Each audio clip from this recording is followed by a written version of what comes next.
Kembali lagi di Cerita Cinta Channel. Jangan lupa like, comment, and subscribe ya. Terima kasih. Dea, buka pintunya. Ngapain kesini? Pulang sana. Usir Dea. Buka atau aku dobrak. Suara Daniel terdengar tegas dan penuh ancaman. Kalau didobrak nanti pas ayahnya pulang pasti curiga. Dengan berat hati, akhirnya ia membuka pintu dengan muka masam.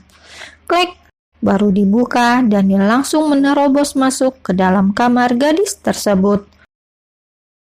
Sekali lagi kamu main kabur-kaburan kayak begini, aku pastikan kamu menyesal.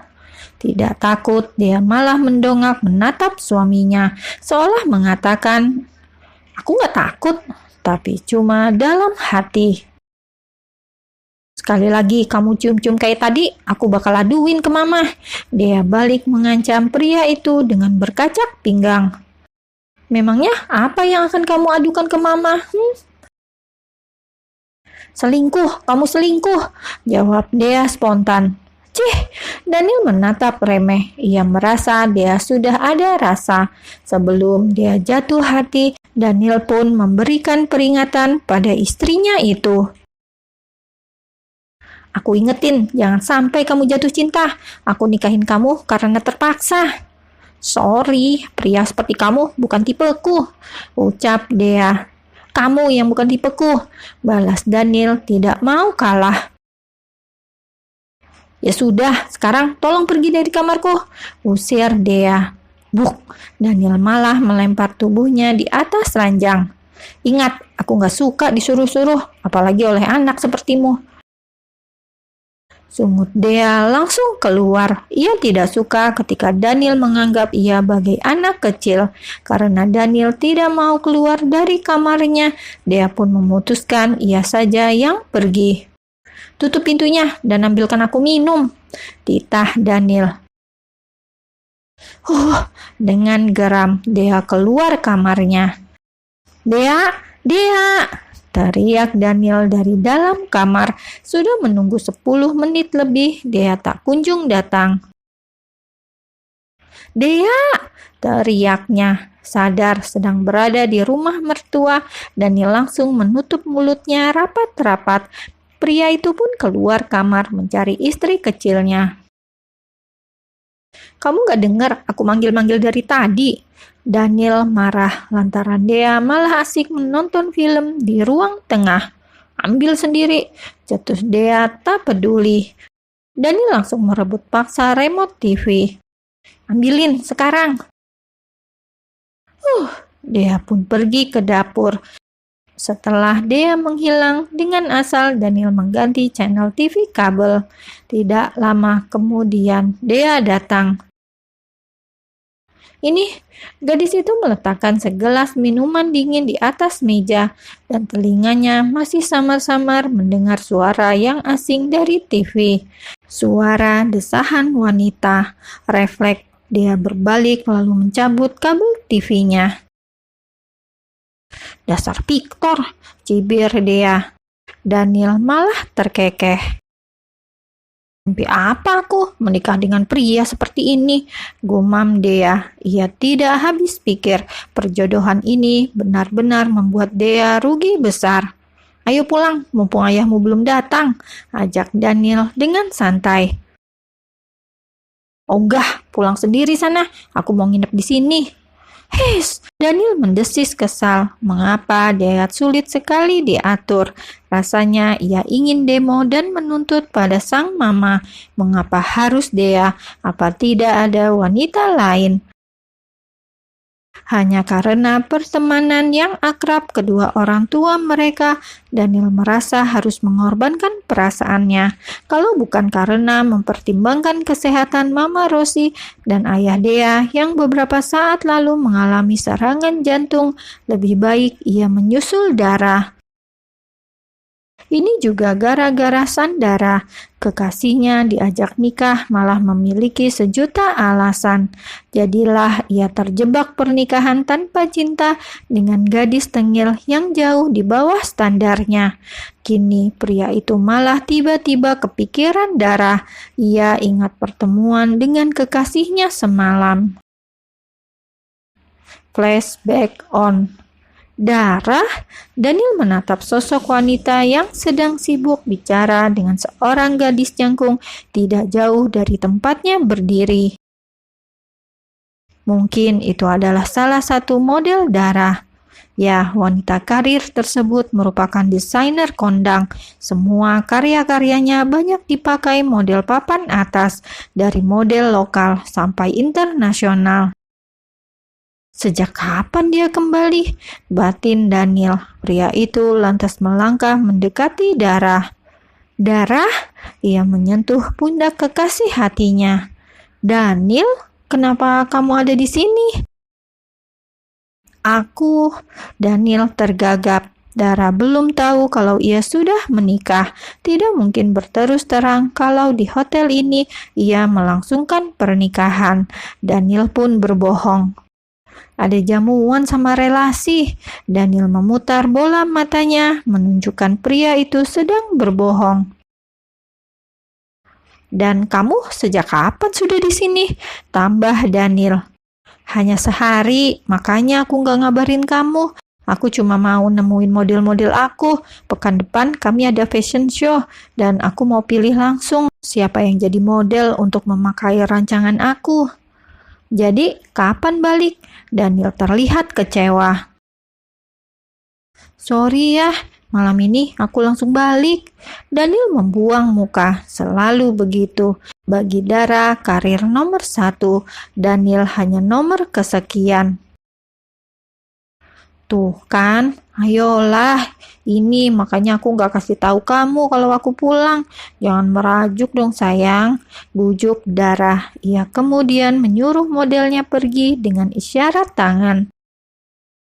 Setelah hanya berdua saja, Dara pun mulai merayu Daniel yang sedang marah padanya. Dengan lembut, ia menyentuh tangan Daniel, meremasnya, menatap dengan pandangan yang menggoda. Sebagai pria dewasa, jelas Daniel tak kuasa menahan sajian yang menggoda iman itu. Apalagi bibir merah merona itu sepertinya minta dijamah. Melihat lobi yang sepi, keduanya akhirnya menepi, melepas rindu. Pertemuan yang tak sengaja cukup mengobati kerinduan yang selama ini mereka rasakan. LDR beberapa tahun terakhir membuat keduanya jarang kontak fisik. Malam ini Daniel dan Dara melepas hasrat di dada, meski hanya dengan cium-cium. Tapi itu cukup membuat Daniel gak ngambek lagi. Dua orang itu tidak menyadari ada sepasang mata yang melotot tajam ke arah mereka, tepat saat Daniel mencium Dara. Flashback end. Nona sama Tuan Daniel, apa mau saya siapin makan siang? Apa sih, Bi? Kok nawarin makan terus? Dia nggak lapar. Dan lagi Mas Daniel mau pulang. Iya kan? Dia menatap Daniel. Kalau ada orang, dia bersikap baik dan sebisa mungkin sopan pada suaminya. Iya, Bi. Kami mau pulang bentar lagi. Tukas Daniel. Dia malam ini tidur di sini. Kan tadi udah izin sama Mas Daniel. Mas lupa ya? Mata dia melirik tajam pada Daniel. Daniel menelan ludah. Kamu mau main-main ya dia? Batin Daniel. Gak lupa kok, kita kan pengantin baru. Aku gak bisa jauh-jauh. Gantian Daniel yang berakting. Dalam hati ia mau muntah.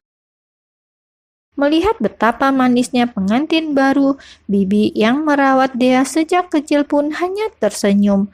Kemudian memilih masuk ke dalam lagi, tidak mau mengganggu pasangan baru tersebut.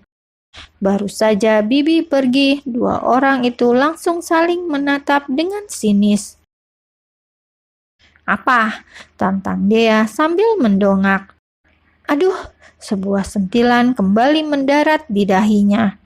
Selalu begitu, KDRT, gumam Dea. Apa Dea? Tanya Daniel yang mendengar suara Dea seperti tawon mendengung tak jelas. Kon apa-apa? Ketus gadis tersebut sambil berdiri. Dia memutuskan pergi ke kamarnya. Beberapa saat kemudian, dia penasaran kok sepi sekali. Dia pun mengintip, di ruang tengah tidak ada orang. Kebetulan Bibi lewat. Bi, Mas Daniel kemana? Sudah pulang, Non. Dia manggut-manggut, kemudian masuk ke dalam kamarnya lagi. Sepertinya ia kecewa. Bila dekat selalu ribut, bila jauh, entahlah. Cepat-cepat dia menggelengkan kepala. Amit-amit, jangan sampai kepikiran pria sombong itu. Malam harinya, dia sedang makan malam bersama ayahnya. Kok nggak sama Daniel nginepnya? Tanya ayah curiga. Mas Daniel ada urusan. Kalian tidak bertengkar kan? Ayah menatap dia dengan penuh selidik. Barangkali pria parubaya itu mulai curiga. Enggak ya. Dia mulai panik. Baguslah. Mereka kembali makan, tapi dia masih merasa was-was. Selesai makan, dua orang itu melanjutkan dengan nonton bola. Dibesarkan oleh seorang ayah membuat dia tumbuh sedikit tomboy, cuek terhadap penampilan dan sikapnya kadang acuh dan kaku.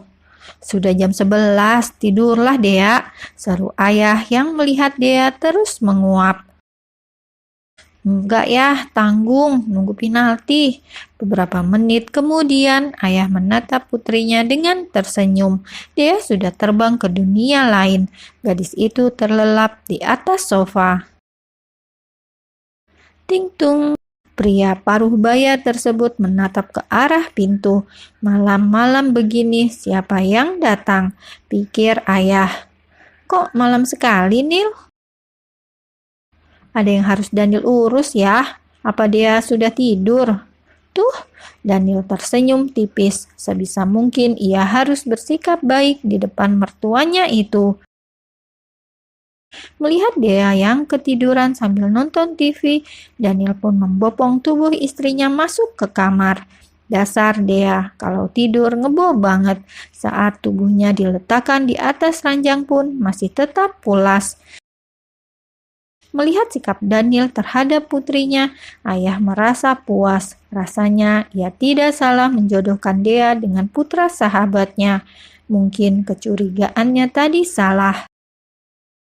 Lain lagi di dalam kamar. Begitu tidak ada orang, Daniel pun mengeluarkan wajah aslinya. Gara-gara mamanya video call dan tanya di mana menantu kesayangannya, buru-buru Daniel yang kala itu bersantai di apartemen langsung mengendara ngebut ke rumah Dea. Mama Rosi sengaja menghubungi Daniel sebab ayah Dea menghubunginya terlebih dahulu. Ayah curiga jangan-jangan anak mereka sedang bertengkar. Masa pengantin baru tidur terpisah? Mencurigakan. Pagi hari, Dea bangun karena merasa gerah. Matanya mengerjap, menatap langit-langit kamar. Kemudian melotot tajam saat melihat sosok yang terlelap di sampingnya.